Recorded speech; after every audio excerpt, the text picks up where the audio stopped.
हर साधक की अभिलाषा रहती है कि वो अपने जीवन में साधना मार्ग को अपनाए। आंतरिक अभिलाषा रहती है। देहगत अवस्था में तो वो समाज के सामने खड़ा ही रहता है अपने दैनिक जीवन की आपूर्ति के लिए, पर आंतरिक आपूर्ति के लिए, आंतरिक ऊर्ध्वगामी प्रवृत्ति के लिए उसको गुरु की जरूरत होती है। और गुरु जो इस मार्ग से गुजरा हो, वो गुरु जिसने पूर्णता की यात्रा को लिखी हो। ऐसे सद्गुरु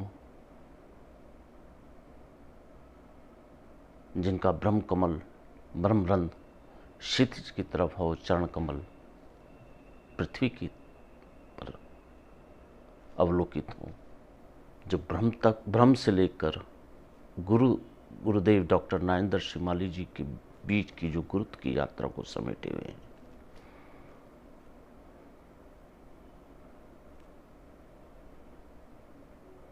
और जब शिष्य उनके चरण कमलों में नतमस्तक होता है, लोटपोट होता है, तो स्वाभाविक बात है उसकी ऊर्ध्वगामी प्रवृत्ति जगती ही है। उसको कई आयाम उसके जीवन में खुलते हैं, आंतरिक आयाम।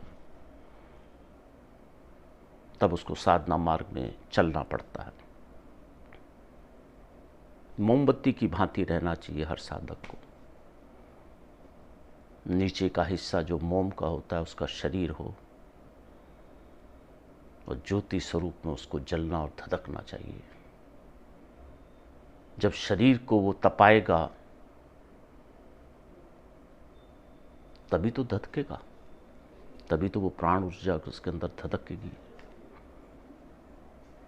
जब आत्म तत्व धधकेगा, जब प्राण ऊर्जा धधकेगी, एक वाइब्रेशंस उसके जीवन में आएगा, तो ब्रह्मरंध्र से वो ब्रह्मांड की क्रियाओं को गुरु के चरणों में साधना और सिद्धियों को प्राप्त करने के लिए ललायित रहेगा। और धधकेगा नहीं, और जलेगा नहीं, और तपेगा नहीं मोमबत्ती की भांति, तो जीवन उसका क्या है? कुछ भी नहीं है।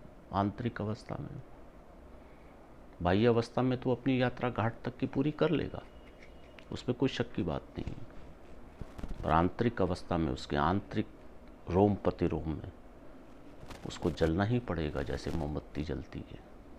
उसको धधकना ही पड़ेगा, उसको पिघलना ही पड़ेगा।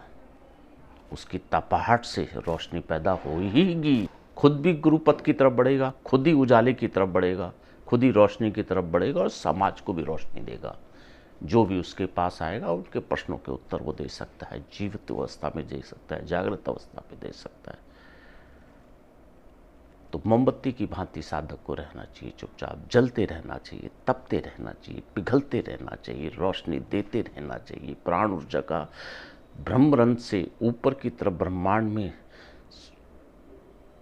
वाइब्रेशंस, संवेदनाओं को भेजता रहना चाहिए, और उनको ग्रहण करते हुए अपने जीवन को ऊर्ध्वगामी बनाना चाहिए। तो मोमबत्ती की भांति हमेशा साधक को रहना ही चाहिए। ये प्रथम नियम है। खुद जलो, खुद तपो, अपने शरीर में इतनी गर्मी पैदा कर दो कि प्राण धधक जाए, तभी तो उसको रोशनी मिलेगी और समाज को भी रोशनी मिलेगी। ये आयाम है साधक के लिए, ये तपिश के लिए, श्रेष्ठता में बलवंत होने के लिए साधना मार्ग में ये धरोहर है उस साधक के लिए जो मोमबत्ती की भांति कार्य करता है।